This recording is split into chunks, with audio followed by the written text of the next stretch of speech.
how to feel safe in our body. Today, for people who don't know who I am, my name is Pranita Rao. I'm a coach and a healer for highly sensitive and sensitive people.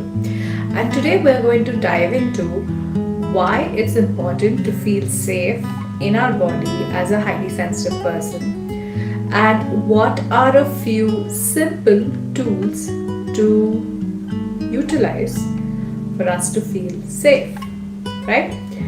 So, let's first talk a little bit about being highly sensitive. And I know there's a lot of sort of negative bias around it, and people might be sort of inhibited to accept that they're highly sensitive. But it is important to remember that by embracing one's high sensitivity, we're just accepting that we are a certain kind of being, a unique kind of being, and we need to live in accordance to our makeup. And here I don't mean makeup, but I mean a body makeup or a genetic makeup, or how our nervous system functions, which is quite different to an average human being, right?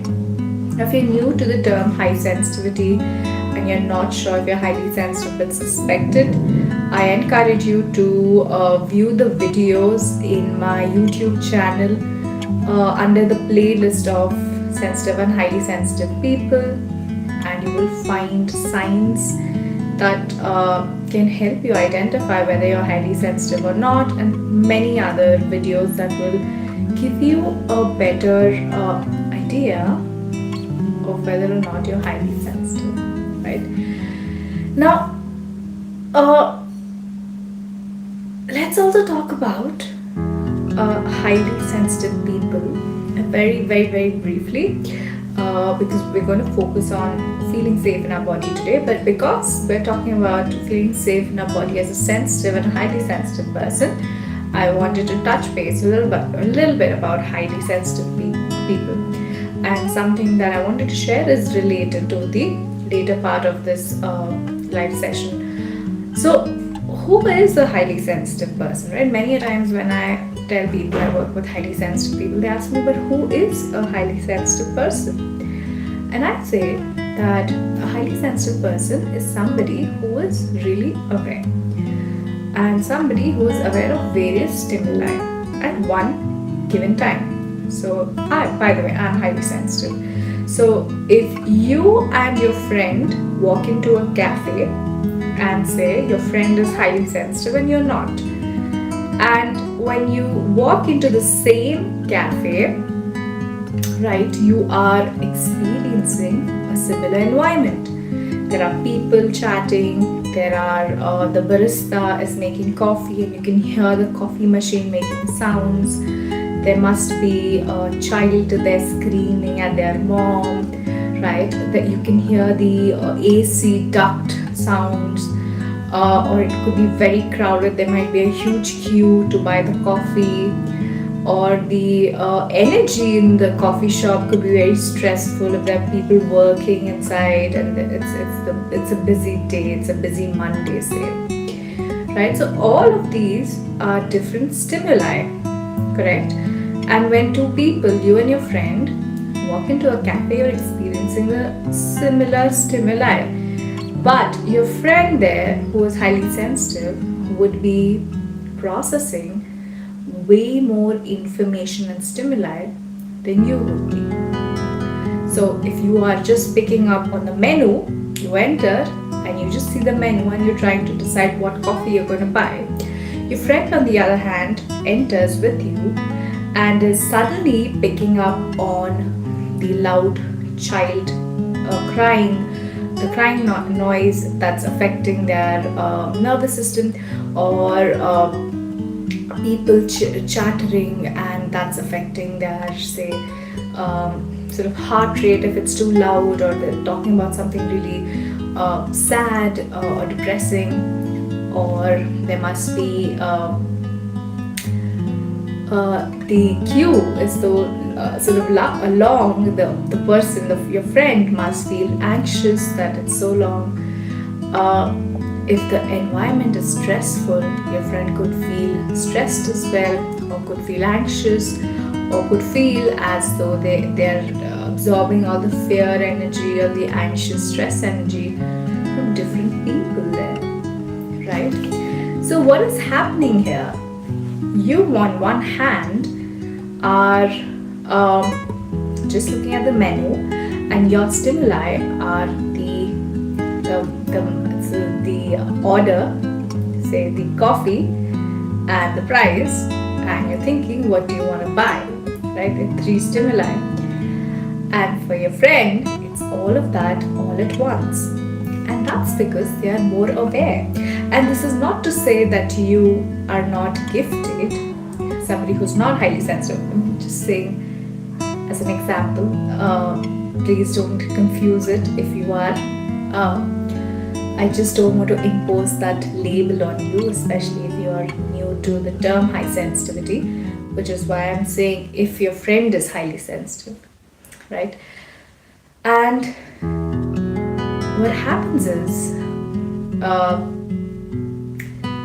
lost my thought train. What happens is that when a highly sensitive person picks up different stimuli, it is because they're more aware of different stimuli. Their nervous system processes things very differently than an average human being would. And again, I'm not trying to create a hierarchy of species, just human beings, highly sensitive, meaning they'd be really sounds fancy to some people. In fact, there was once when I was in an art exhibition, and I was exhibiting my art, and I was representing my business, expressive sensitive, and I was there as somebody who was supporting highly sensitive artists.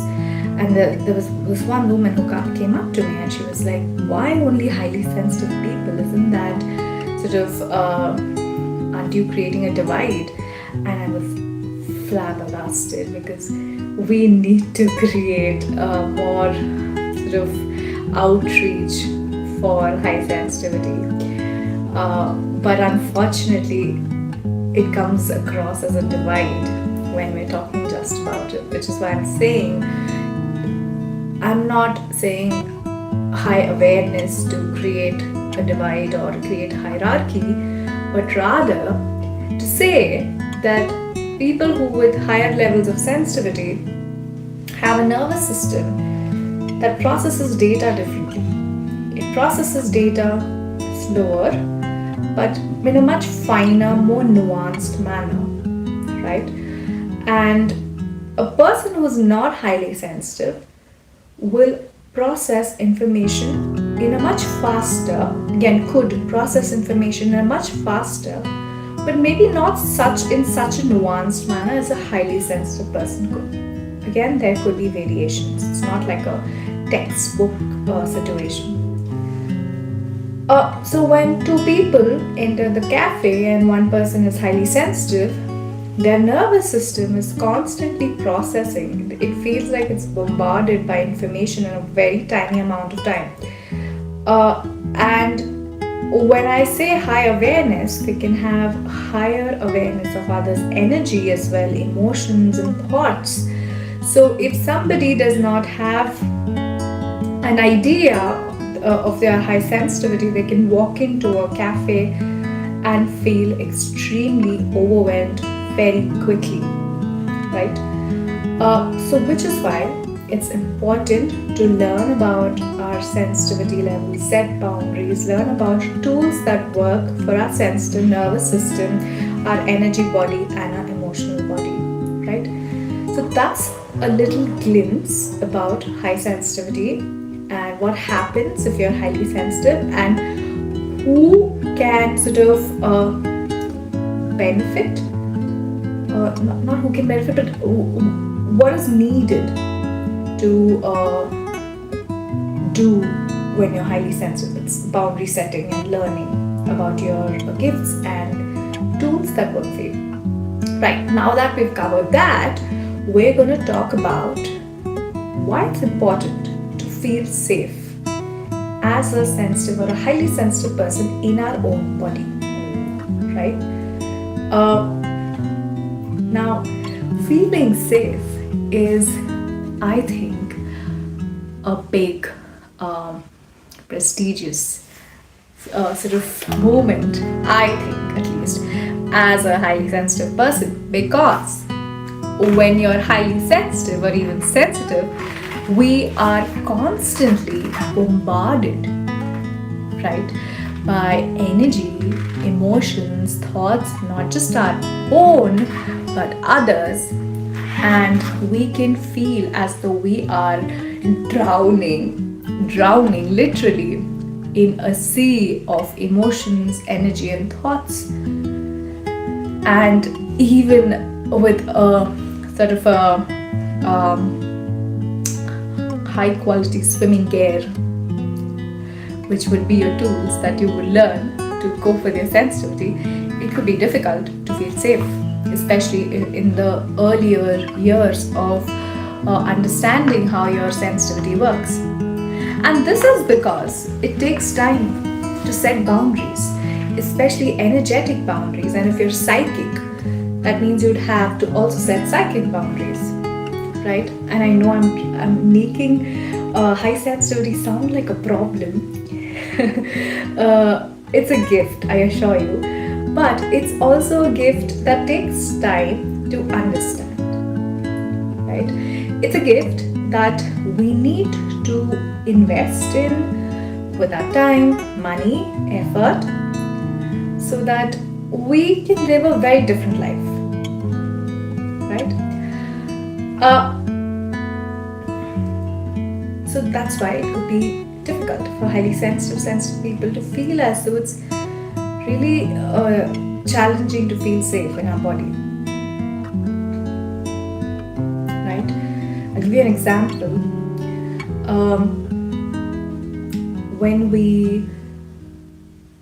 If you're highly sensitive or sensitive and you sort of take the train or the subway or whichever part of the world you're in, I'm sure you must have jumped on a train or a bus even, and you might have seen many other people around you. Right now, if you've entered a bus or a train filled with people who are stressed, anxious, angry, you'll see very quickly, you'll feel as though you're drained out. You'll feel as though your energy is lost. You've developed a sudden headache. You just want to go home and sleep. You just need a tea or a water to refresh. You just need to take a small nap, right?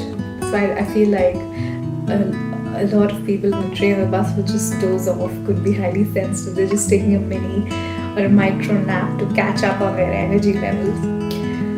But what I mean to say here is that you can feel the difference. You don't feel as though you're yourself anymore, and you feel as though a lot has been taken away from you, right? And that could make a person who's sensitive or highly sensitive feel unsafe. Feel as though they're not in their body or can feel their body or understand their body signals, right? And many a times that can make us feel as though we are at the edge of something. It can make us feel panicky. You can have an anxiety attack even. And I feel that feeling safe comes with a sense of our own sort of stability, the stability that our energy offers, our body offers, our emotions offer, right? And when in a crowded place you see your energy drain away, or you absorb other people's energy and emotions, you can can suddenly feel like you're not able to access your own stability, your own comfort, and your own energy and body,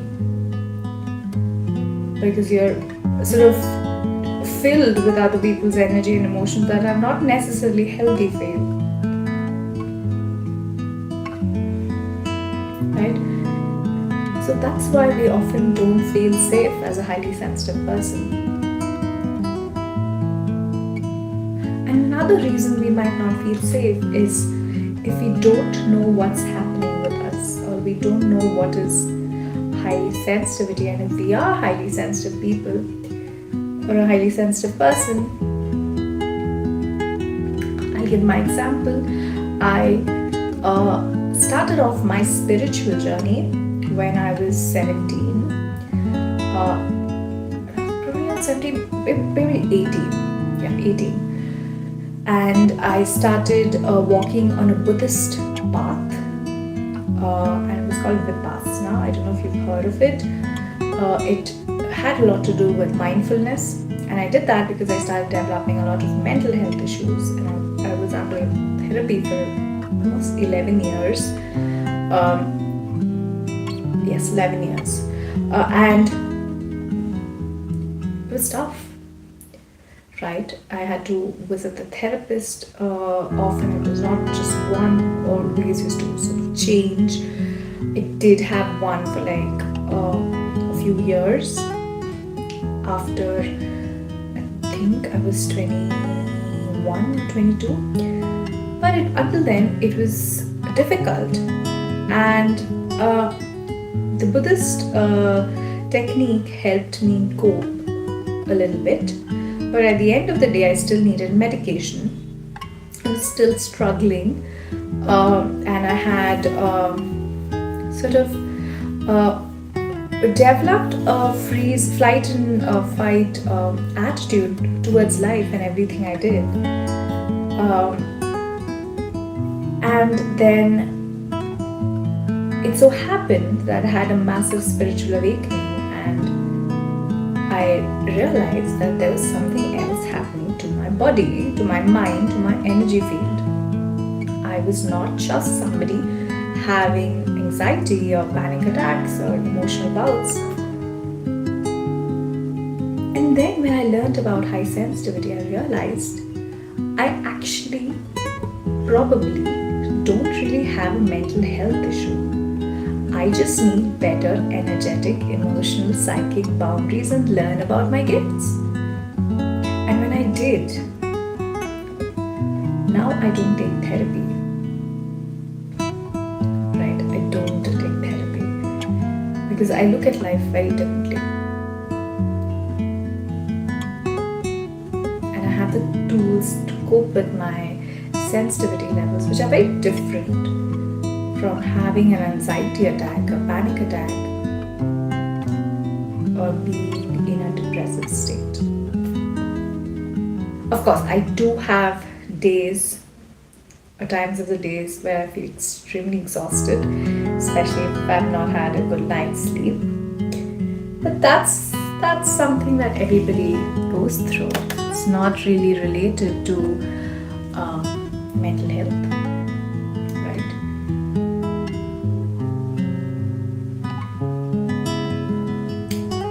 And why am I sharing this is so that we recognize that when we don't feel safe, we often label it as something that is pathological, something that we need medication for, like I felt the need for it because I did not feel safe throughout my life.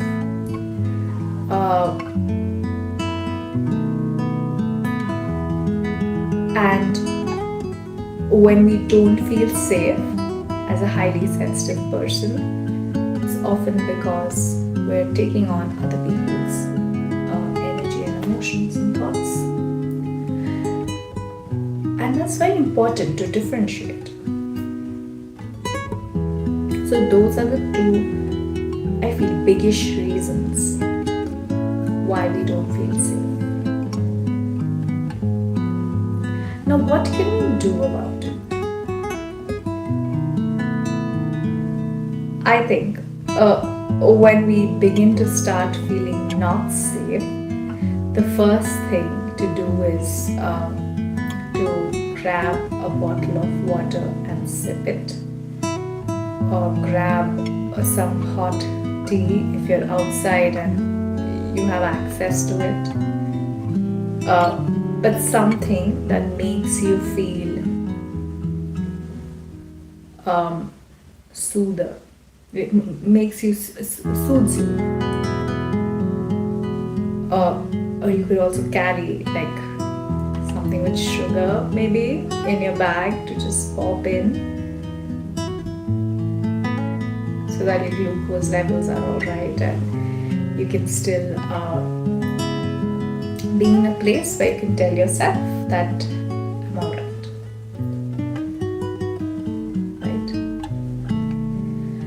I think that's the simplest beginning solution, I would say. And the next one would be to imagine a nice golden bubble around you. And imagine a golden shower pouring upon you, washing all your cells, your nervous system, your energy body, your inner child even. Lots of times when we're feeling unsafe, our inner child freezes. Right? But we don't want that.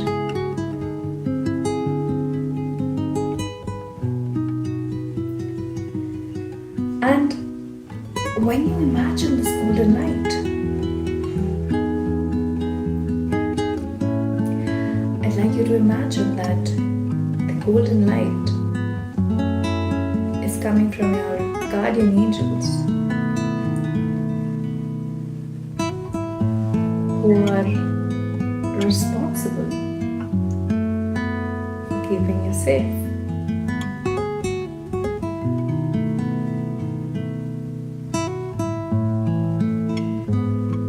And when you imagine that golden light, allow it to soak you in that moment where you feel unsafe. And it's so simple. It's a visualization technique. And if you have a very strong subconscious belief about it, you can even just ask the golden light to envelop you. You don't even have to close your eyes and focus.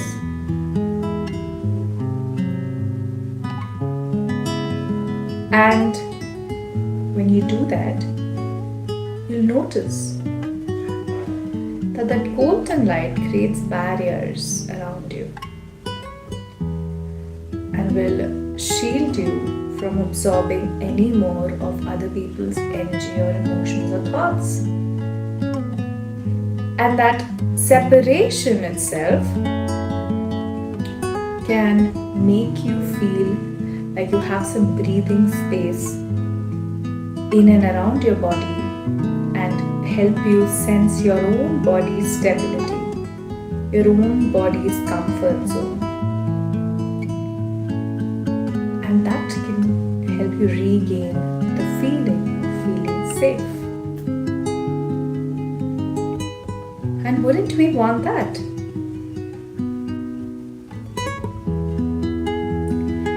So, I hope you can remember this. Every time you feel unsafe, first thing, grab a bottle of water.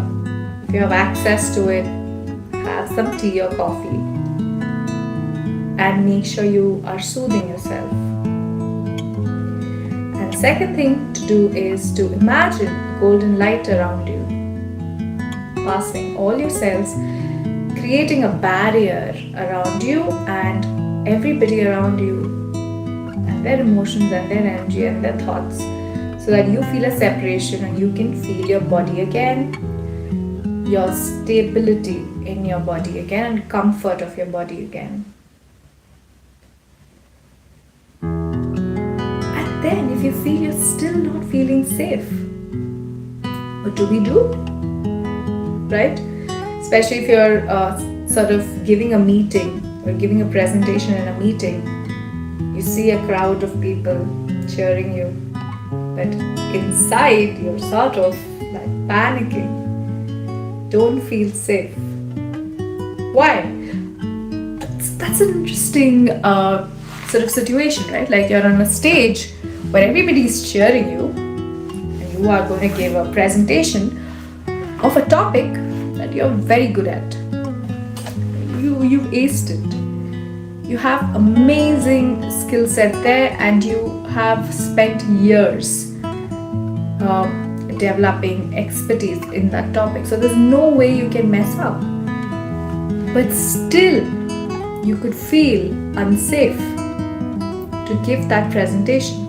And why does that happen for a highly sensitive person? I'm not saying every highly sensitive person would go through that, but why are there chances for a highly sensitive person to still feel that way?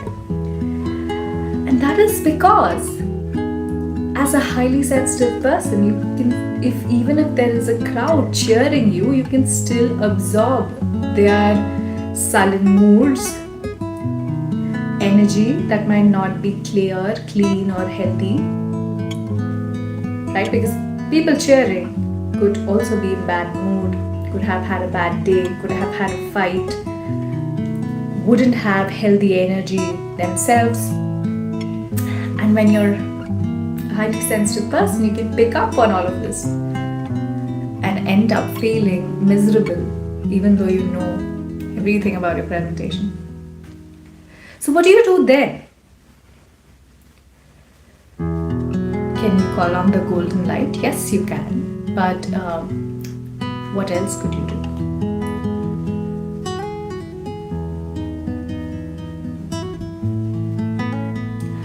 I would say we can quickly tell ourselves, just very quickly, tell ourselves, what's the worst that could happen? Right? Ask ourselves, rather, what's the worst that could happen? And then, most of the times, I think our mind would shut us back, comforting us. So try it. I hope you remember. If you feel as though you don't have access to water, tea, golden light, ask yourself, what's the worst that could happen in this moment if you feel unsafe?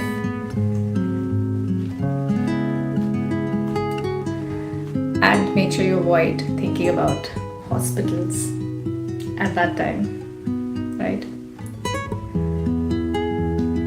So, that's about high sensitivity, highly sensitive people.